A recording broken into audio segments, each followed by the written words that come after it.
Depuis le 1er janvier, les observateurs du Conseil supérieur de l'audiovisuel ont déclenché leur chronomètre. Jusqu'au deuxième tour de l'élection présidentielle, ils comptent toutes les interventions des candidats et de leurs alliés à la télévision et à la radio.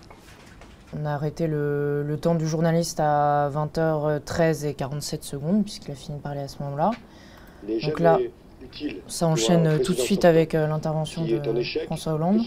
20 secondes par-ci, 13 secondes par-là, les temps relevés par le CSA sont ensuite confrontés à ceux des chaînes elles-mêmes, avec d'éventuelles sanctions financières à la clé. La loi ne prévoit la stricte égalité du temps de parole des candidats que dans les 2 semaines avant le premier tour.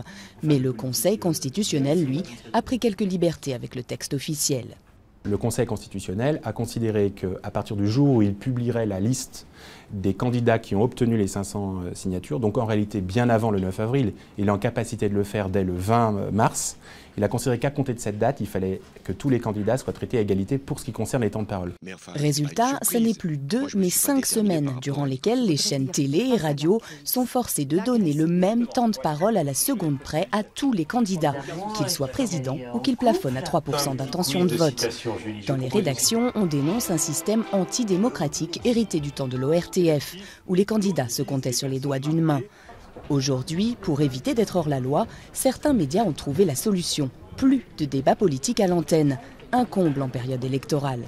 On ne peut pas donner aux citoyens qui vont choisir ce qu'ils attendent de nous. On ne peut plus faire notre métier. Donc il faut trouver un autre système, ça existe dans plein d'autres pays, où effectivement il y a une instance d'appel et les candidats qui estiment qu'ils ont été maltraités peuvent faire valoir leurs droits auprès de cette instance d'appel.